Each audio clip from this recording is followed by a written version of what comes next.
오늘 말씀 주보 없으신 분은 주보를 보시기 바랍니다. 오늘 말씀 요한복음 8장 12절 말씀입니다. 요한복음 8장 12절 말씀 다 함께 합독합니다.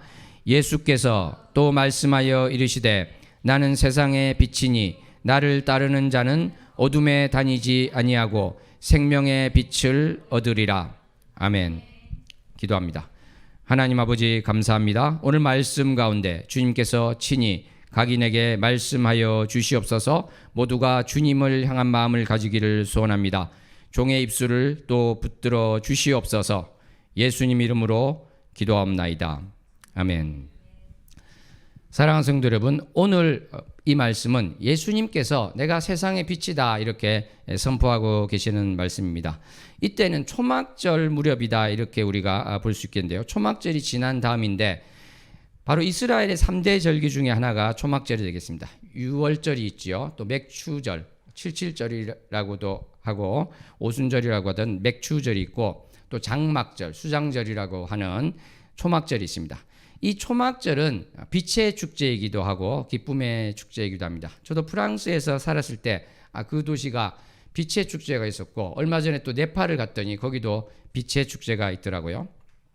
이렇게 예루살렘 전체에서 빛의 축제가 있는 날인데 초막절은 원래 1일에서 7일을 지내고 있는데 첫 번째 날은 일을 하지 않습니다. 그리고 7일 지난 다음 날, 그러니까 엄밀히 말하면 이제 초막절은 아니겠죠.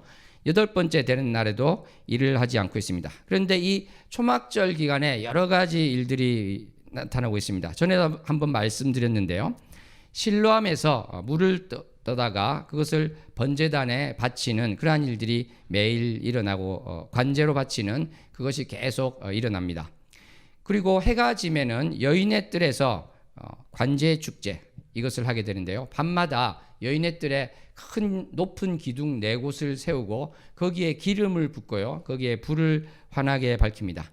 거기 있는 심지는 제사장의 옷으로 만든 심지입니다. 그래서 그 빛이 예루살렘 전체를 환하게 밝혔다. 이러한 기록이 있을 정도로 아주 중요한 때였는데 바로 이 시기에 예수님께서는 내가 세상의 빛이다 이렇게 말씀하고 계신 것입니다. 그러니까 더 중요한 그러한 의미가 있다고 할 수 있겠죠.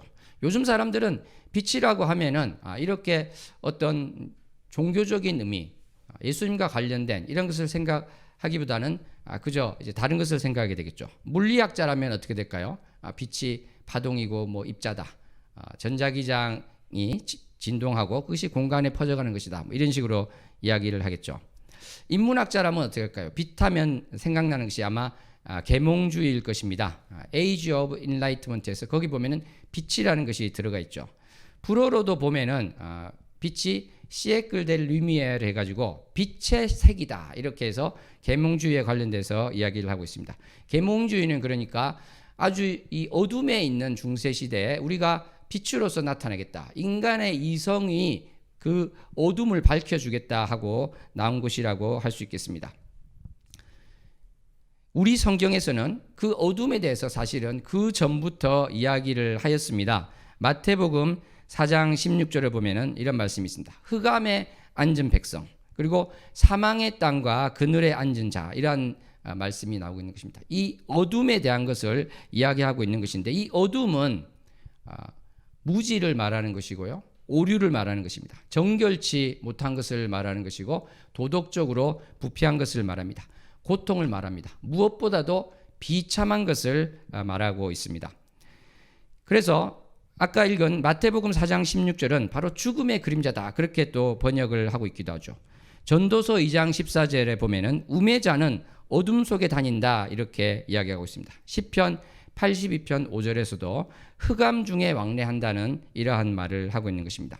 그런데 이러한 어둠에 있는 백성들을 빛 가운데로 이끌었다. 그것이 바로 우리 베드로전서 2장 9절에 보면 잘 알고 있는 그 말씀이 나오고 있습니다. 너희를 어두운 데서 불러내어서 그의 기이한 빛, 놀라운 빛에 들어가게 했다는 그 말씀이 나오고 있는 것입니다. 아까 우리가 본 마태복음 4장 16절에도 사망의 땅과 그늘에 앉은 자들에게 빛이 빛이었다고 이야기를 하고 있는 것입니다. 아까 말씀드린 것처럼 이 계몽주의는 인간의 이성, 과학, 경험적인 사고 이런 것을 통해서 어둠을 몰아내겠다 이렇게 생각했습니다. 이들이 생각할 때는 지금 사람의 이 이성을 잘 개발하고 과학적인 사고를 하고 그러면은 어둠이 없어진다고 생각하고 그래서 더 많은 사람의 것, 더 많은 이성 이것을 이야기하였던 것이죠. 그런데 사실은 우리는 어떻게 알고 있습니까? 사람의 것이 더 많아야 되는 것이 아니라 사실은 하나님의 것이 더 많아야 된다. 하나님께로 더 다가가는 것이 필요하다. 이렇게 우리는 보고 있는 것이 바로 진리다. 이렇게 말씀을 할 수 있습니다. 사실은 또 이제 어떻게 보면 이 종교 개혁 시기에 인문주의적인 그러한 것들이 또 선한 영향력을 미친 것도 있기 때문에 로마 가톨릭을 비판하는데 영향력을 준 게 있기 때문에 계몽주의가 역할을 한 것 아닙니까? 이렇게 질문할 수도 있을 텐데요. 이것은 사람이 하나님에 대해서 잘못 알고 있는 그러니까 로마 가톨릭과 같은 그러한 경우에는 이제 적용이 될 수 있겠지만 전체적으로 볼 때 하나님의 것을 더 알고자 하는 것이 아니라 사람의 것을 더 내세운다는 점에서 우리 기독교에서는 계몽주의가 바로 기독교에 아주 부합하는 것이다. 이렇게만은 당연히 말하지 못할 것입니다. 우리는 어떻게 이야기하고 있는 것입니까?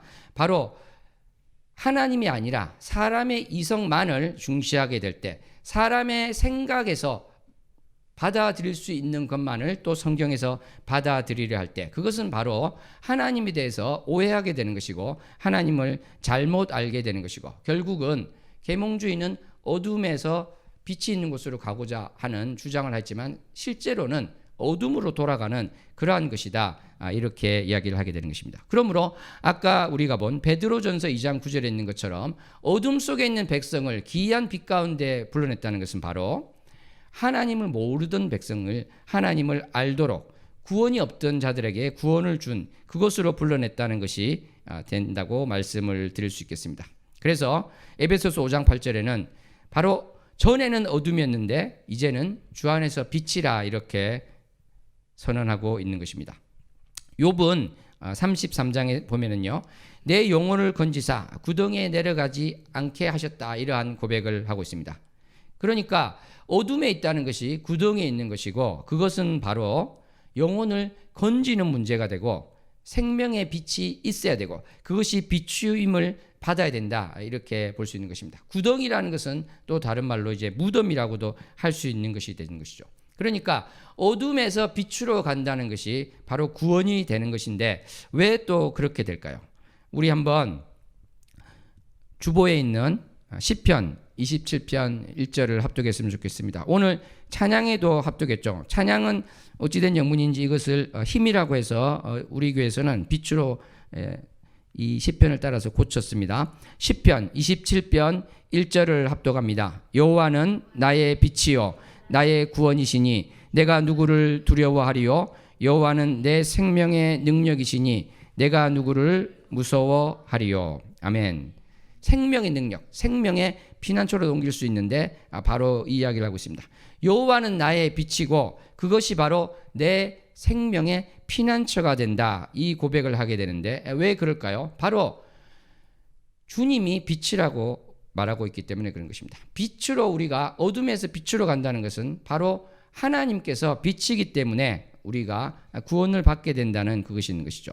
야고보서 1장 17절에 보면은 주님께서는 회전하는 그림자가 없으시다 이렇게 고백을 하고 있습니다. 어떤 해라든지 달이라든지 그런 것을 보면은 움직이기도 하고 그림자도 있기도 하고 그렇지만 주님은 그러지 않으신다. 이 피조개를 보더라도 그림자가 있는데 주님은 그런 분이 아니다. 그분 자체가 빛이시다. 이 고백을 하고 있는 것이죠. 계시록 22장 5절에도 보면은요. 다시는 밤이 없겠고 등불과 햇빛이 쓸데없다. 이렇게 고백하고 있습니다. 왜냐하면 주 하나님이 주님이 바로 빛이 되셔서 비치고 있기 때문에 그러한 것입니다. 옆 사람과 함께 고백합니다. 하나님은 빛이십니다.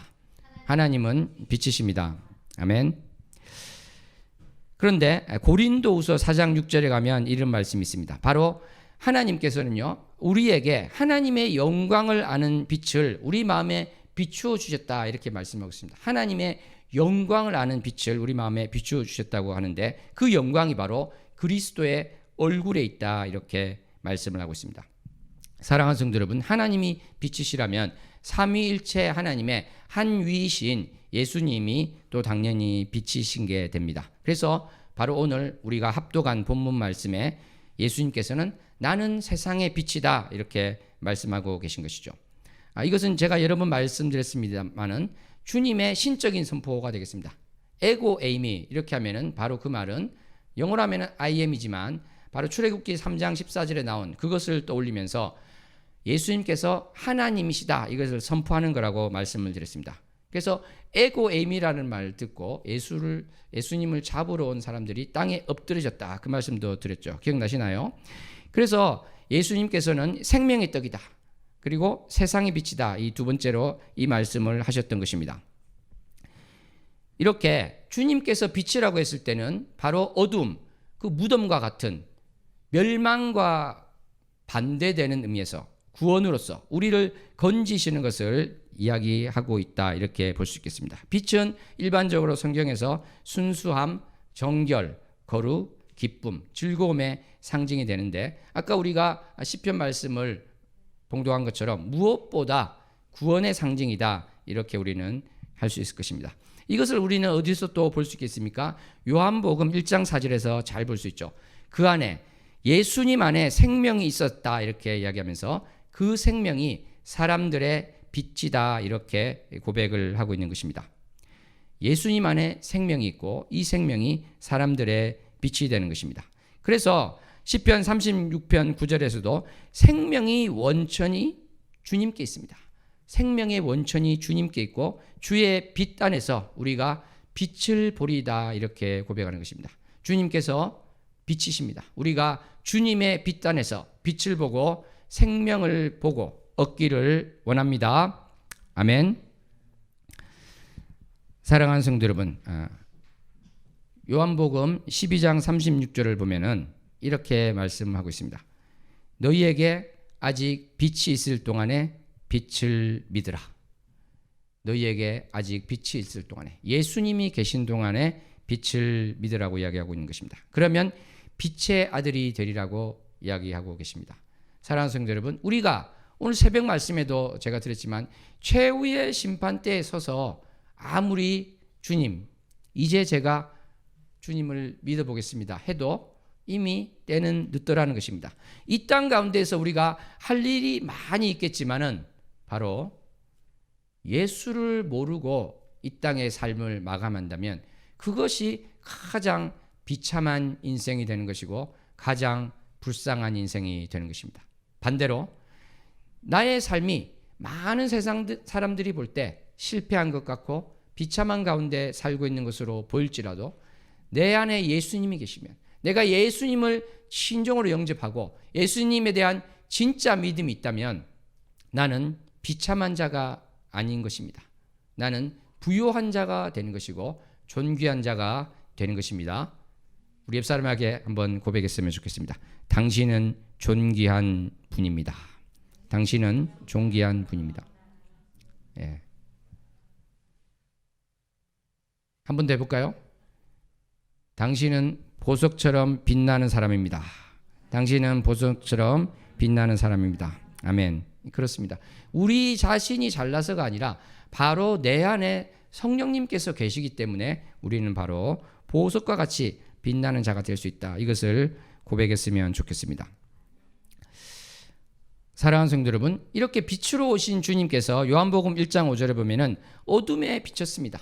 그런데 이 어둠이 깨닫지를 못한다고 나옵니다. 물론 이제 또 다르게 번역하면 전체 요한복음 전체를 보면은 어둠이 이기지 못했다 이렇게 번역할 수도 있지만 국소적으로 본다면 어둠이 깨닫지 못했다 이렇게 나옵니다. 깨닫지 못했다. 이것을 이제 헬라어로 보면은 까따 람바노가 됩니다. 람바노는 영어로 하면은 테이크가 되는 것이죠. 이 까따는 좀 강조하는 의미가 있어서 그러니까 바로 빛이 비추는데 우리가 그것을 꽉 붙잡지 못한 것입니다. 하나님께서 주신 그 생명의 빛을 붙잡지 못하고 하나님의 생명의 말씀을 붙잡지 못하고 있다는 것입니다.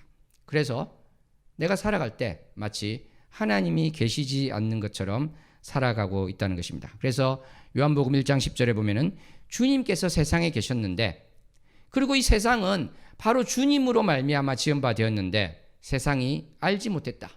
자기 땅에 자기 것이라고도 옮길 수 있는데요. 자기 것에 왔는데 바로 백성들이 예수님을 영접지 않았다, 알아보지 못했다, 이렇게 이야기를 하고 있는 것입니다. 사랑하는 성도 여러분, 우리는 주님께서 우리에게 빛을 비춰주셔서 어둠에서 놀라운 빛 가운데로 들어가게 해서 사망에서 생명으로 건져지고 옮겨짐을 받은 존재입니다. 아멘. 우리는 이것을 반드시 잊지 말고 기억해야 될 것입니다. 사단 마귀는 너는 죄를 지었지, 그러니까 하나님 앞에 나가지 마라, 교회에 나가지 마라, 돌아서라, 이것을 계속 부추기고 있지만은 우리는 주님의 빛이 있는 한 그 누구도 하나님의 사랑에서 그것을 끊을 수 없는 것입니다. 아멘. 옆 사람에게 한 번 더 고백했으면 좋겠습니다. 주님의 사랑에서 당신을 끊을 자는 없습니다. 주님의 사랑에서 당신을 끊을 자는 없습니다. 아멘. 이렇게 우리 안에 성령님이 계시고 주님의 빛이 있습니다. 그런데 한 번 더 우리가 기억할 것은 내가 스스로 빛을 내는 것이 아니라 바로 주님의 그 빛으로 말미암아서 빛을 내는 존재다. 이것을 우리는 다시 한번 고백할 수 있겠죠. 마태복음 5장 우리 산상설교 산상수훈 말씀에 보면은 14절에 이렇게 말씀합니다. 너희는 세상의 빛이라 산 위에 있는 동네가 숨겨지지 못할 것이다, 이렇게 말씀합니다. 그리고 등불을 켜서 말 아래 두지 않는다고 합니다. 말이라는 것은 무엇입니까? 그릇과 같은 그러한 것이죠. 그것을 등불을 켰는데 그것을 덮으면 어떻게 되겠습니까? 그 집안에게 비추지 못하고 어둠 가운데 있을 것입니다. 그러므로 주님께서는 그렇게 하지 말고 너의 빛을 비춰라, 너희가 주의 자녀로서 착한 행실로서 나아가라, 그 말씀을 하고 계신 것입니다. 마태복음 6장 23절에도 눈이 나쁘면, 눈에 문제가 있으면, 눈이 성하지 못하면 온몸이 어두울 것이다, 이렇게 이야기하고 있습니다. 너한테 있는 그 빛이 어두우면 그 어둠이 얼마나 더하겠느냐, 그 말씀을 하고 있는 것입니다. 그러므로 우리는 주님의 빛을 가지고 이 땅 가운데서 많은 것을 할 수 있습니다. 우리 교회에서 세 가지를 크게 이야기하고 있습니다. 첫 번째는 오직 예수, 따라하겠습니다. 오직 예수, 오직 예수. 그 다음에는 하나님의 형상의 회복, 하나님의 형상의 회복. 세 번째는 착한 행실입니다. 시작. 착한 행실. 이 착한 행실에는 많은 것이 들어갑니다.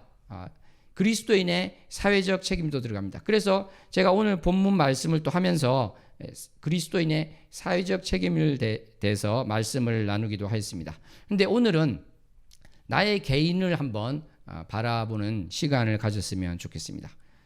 여러분, 주님의 빛이 나에게 있다고 믿으십니까?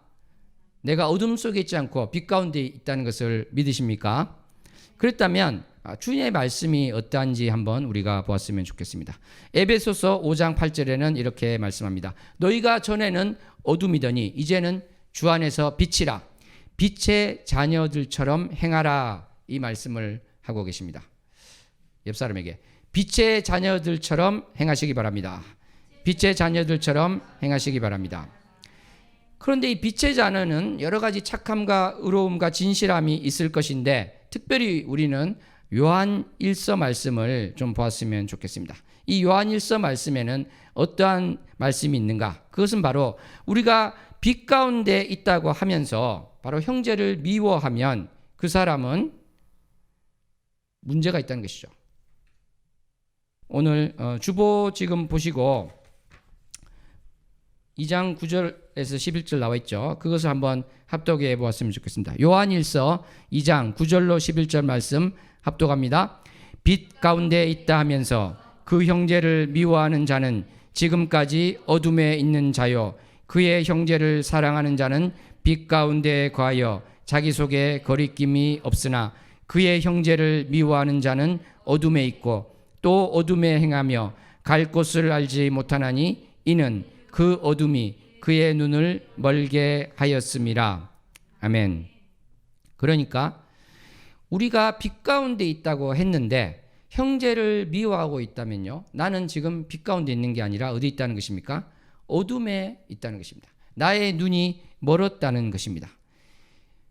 사랑하는 성도 여러분, 우리가 미워하는 마음이 있을 때 내가 빛의 자녀라고 했는데 빛의 자녀가 아니라 내가 어둠의 자녀가 있구나, 이것을 생각했으면 좋겠습니다. 이 미워하는 마음은 결국은 또 용서하지 못하는 그러한 마음이 도사리고 있다고 할 수 있겠습니다. 마태복음 18장 21절에 보면은 베드로가 주님께 여쭙습니다. 얼마나 많이 용서해야 됩니까? 7번 해야 됩니까? 이렇게 물어볼 때 예수님께서는 그것이 아니라 7번을 70번까지, 그러니까 77번이라고 해석할 수도 있고요, 77에 49에서 490번으로 해석할 수도 있는데, 그 숫자가 중요한 것이 아니라 숫자를 세지 말고 계속 용서해라, 그 말씀을 하고 계신 것입니다.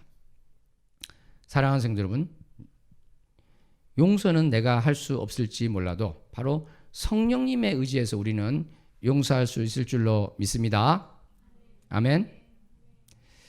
정말 용서가 되지 않을 때 저는 이런 것도 아마 도움이 될지 모르겠어요. 이걸 알면서도 용서가 안 되는 분이 아마 있을 거예요. 러시아 문학가 푸슈킨의 벨킨 이야기라는 데를 보면 거기서 아주 총을 너무너무 잘 쏘는 사람이 나옵니다. 근데 러시아에서는 이 남자끼리 무슨 다툼이 생기거나 갈등이 생기면 바로 결투를 신청합니다. 이 소설에 보면은요, 단편 소설에 어떤 사람이 이 주인공에게 뭘 집어 던졌어요. 그러니까 이 집어 던짐을 당한 사람, 이 사람은 결투를 신청할 수 있는 것입니다. 그런데 이 사람은 총을 너무 잘 쏘는 사람이에요. 실비로운 사람인데 총을 너무 잘 쏘니까 사람들이 다 그랬습니다. 아, 쟤는 이제 죽은 목숨이구나. 왜냐하면 결투를 신청하는데 피해를 당한 사람이 먼저 쏠 권리가 있단 말이에요. 그러면 그 사람이 먼저 쏘면 이 사람이 총을 너무나 잘 쏘니까 백발백중이니까 그 집어던진 사람은 죽겠죠, 당연히. 그죠? 그런데 용서를 하고 총을 쏘지 않았습니다. 근데 이 사람이 예수님의 마음으로 사랑이 많아서 그런 건 아니고 자기가 복수하고자 하는 한 명이 있었어요. 그것을 위해서 이렇게 사소한 것에 나는 신경 쓰지 않겠다, 그러한 자세로 용서를 하였던 것이죠. 물론 이제 복수도 나중에는 복수를 안 하고 어떤 면에서는 용서한 걸로 끝나긴 했는데, 이 소설을 보면 저는 이 소설을 왜 말씀을 드리냐면 알고 있잖아요, 그죠? 성령님의 능력으로 내가 용서해야 되는 거 알고 있는데도 안 되는 분은 그렇게라도 해보라는 것입니다. 내가 정말 큰 것이 있는데 나는 이러한 사소한 것에 신경 쓰지 않겠다, 이러한 자세라도 가져보라, 이러한 뜻으로 말씀을 드렸습니다. 말씀드린 것처럼 물론 가장 궁극적으로는 나의 능력이 아니요 바로 성령님께서 이 마음을 주실 때, 제가 전에 말씀드린 것처럼 선교사님들이 실제로 원주민에게 살해당했는데도 그 사모님들이 가서 그 원주민을 섬겼던 이야기를 제가 드린 적이 있습니다. 참으로 용서가 안 되는 그 사람들을 주님의 마음을 품으면 용서할 수 있다, 이것을 우리는 반드시 기억하면서 오늘 결단했으면 좋겠습니다. 용서하는 사람이 됩시다. 한번 옆 사람에게 용서하는 사람이 됩시다. 사랑하는 성도 여러분, 그런데 이 용서를 볼 때요, 하나님의 관심은 어디 있을까요? 하나님께서는 야, 너 용서해, 이러한 마음을 주시는데 하나님은 내가 용서해야 될 그 사람에게 너무 마음이 가 있어서 그러실까요? 저는 그렇게 생각하지 않습니다. 사실은 바로 나를 사랑하시기 때문에 그러하신 것입니다. 내가 용서하지 못하는 마음에 있으면은 나의 모든 것이 무너지게 됩니다. 나의 마음이 무너질 뿐만 아니라 나의 건강도 무너지게 되는 것입니다. 너무 많은 그런 간증이 있었죠, 그죠? 용서하지 못해서 불치병에서 낫지 못하는 것이 있었는데 용서하면서 그 병이 낫다는 그러한 것도 우리가 많이 들었습니다. 무엇보다 내 마음 가운데 저 사람을 용서하고 있지 않을 때 나는 그 사람을 어떤 감옥에 가두고 계속 꺼내서 고문하는 식으로 생각을 하고 있지만 사실은 내가 용서하지 못해서 감옥에 갇혀 있는 것입니다. 스스로 감옥에 갇히는 자 되지 않고 주님께서 주시는 그 마음 가운데 용서하는 우리 모두가 되었으면 좋겠습니다. 아멘. 두 번째로 저는 이것도 한번 생각했으면 좋겠어요. 자기 자신에 대해서도 용서하시기 바랍니다. 저는 저에 대해서 용서해야 될 정도로 그렇지 않는데요, 생각할 수 있는데 자기도 모르게요, 무의식 중에 자기 자신을 용서하지 못하는 사람이 많이 있습니다. 그렇기 때문에 사실은 극단적인 선택도 나오게 되는 그러한 것인데, 제가 일전에도 말씀드린 것처럼 찬양하다 보면은 너라는 2인칭이 나옵니다. 그때 너를 볼 때는 시편의 말씀이 주로 그런 것이지만 손바닥 위에 자기 자신을 올려놓으시기 바랍니다. 손바닥 위에 자기 자신을 올려놓고 대화를 하시기 바랍니다. 많이 힘드니 대화를 하시고,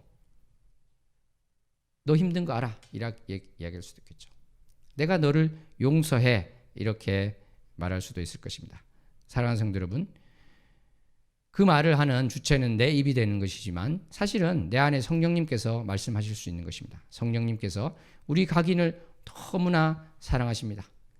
내가 스스로 용서하지 못한 그것이 있을 때도 주님께서는 우리를 다 용서하시고 내가 나를 진정으로 용서하기를 원하십니다. 손바닥 안에 올려놓고, 손바닥 위에 자기를 올려놓고 고백했으면 좋겠습니다. 얼마나 힘들었니? 시작.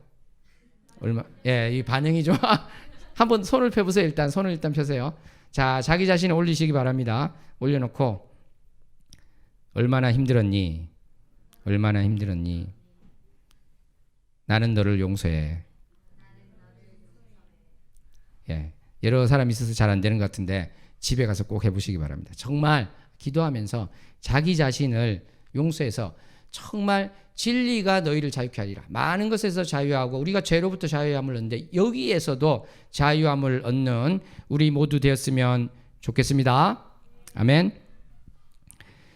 사랑하는 성도 여러분, 말씀을 맺도록 하겠습니다. 오늘 우리 이 말씀이 초막절에 있었던, 초막절이 끝나고 적어도 8번째 날 또는 그 이후에 있었던 말씀이다, 이렇게 하였는데요. 예수님께서 예루살렘에 계시던 그 당시 이 초막절뿐만 아니라 유월절이란 것이 있을 때 사람들은 유월절에 어린 양을 잡았습니다. 그런데 진짜 유월절의 어린 양은 바로 예수님이셨어요. 그런데 그것을 모르고 20몇만 마리 그 어린 양들을 이스라엘 백성들은 잡고 있었습니다. 진짜 어린 양이 바로 자기 땅에 와 있는데, 자기 성읍에 와 있는데 바라보지 못하였습니다. 이들은 초막절 8일째 높은 기둥에 큰 불을 피워놓고 기뻐하고 있었지만 실제로 진정으로 세상의 빛이 되신 우리 예수님은 바라보지 못하였습니다. 예수님께서는 요한복음 9장 41절에 말씀하십니다. 너희가 맹인이 되었더라면 죄가 없으려니와, 이렇게 말씀합니다. 본다고 하니 너희 죄가 그대로 있느니라 말씀하셨습니다. 이스라엘 백성들은 본다고 했지만 실제로는 장님이었습니다. 맹인이었습니다. 왜냐하면 바로 구세주 되시고 구원주 되신 예수님을 보지 못해서 그런 것입니다. 아까 계명주의 말씀도 드렸는데 사랑하는 성도 여러분, 내가 어떤 것을 안다고 하면서 그것이 하나님의 것이 아닌 나의 것으로, 세상의 것으로 바라보고 있는 것은 없습니까? 나의 지식으로, 나의 판단으로 보고 있는 것은 없습니까? 나의 눈이 아니라 주님의 눈으로 바라볼 수 있는 우리가 되었으면 좋겠습니다. 나의 판단을 내려놓고 주님의 마음으로 모두를 바라볼 수 있었으면 좋겠습니다. 주님의 마음으로 나의 가족을 바라볼 때, 주님의 마음으로 나의 이웃을 바라볼 때 그것은 정죄하는 마음이 아니요 긍휼히 여기는 마음이 될 것입니다. 주님의 그 사랑이 나에게 말씀해 주시고 깨우쳐 주실 것입니다. 오늘 우리는 세상의 빛 대신 예수 그리스도에 대한 말씀을 나눴습니다. 일주일 뒤에 있을 고난주간과 2주 뒤에 있을 부활절을 바라보면서 어둠 속에 있었던 우리, 그래서 멸망할 수밖에 없었던 우리를 빛 가운데 불러내주신 주님의 은혜와 하나님 아버지의 사랑을 다시 한번 기억하는 우리 모두가 되기를 소원합니다. 내 안에 계신 성령님의 음성에 귀 기울이고 주님께서 나를 다스리고 통치하여 주시옵소서, 이렇게 고백하고 주님의 빛을 가지며 살며 주님의 빛을 드러내고 살기 원합니다. 고백하는 우리 모두 되었으면 좋겠습니다. 기도하겠습니다. 하나님 아버지, 감사합니다. 세상의 빛으로 오신 주님, 참으로 내가 어둠 속에 있었습니다. 주님께서 이 어둠되어 있는 자를 빛으로 밝혀주셨고 빛의 자녀로 행하기를 원하십니다. 어둠 가운데 있지 않고 빛 가운데 있기를 원하십니다. 주님, 내가 내 뜻대로 살지 않는 자 되게 하여 주시옵소서. 오직 주님의 뜻 가운데 주님의 통치하심에 나를 맡기고 사는 자 되기 원합니다. 주님, 불쌍히 여겨주시고 참으로 주의 영광을 위해서 사는 자 되게 하여 주시옵소서. 예수님 이름으로 기도하옵나이다. 아멘.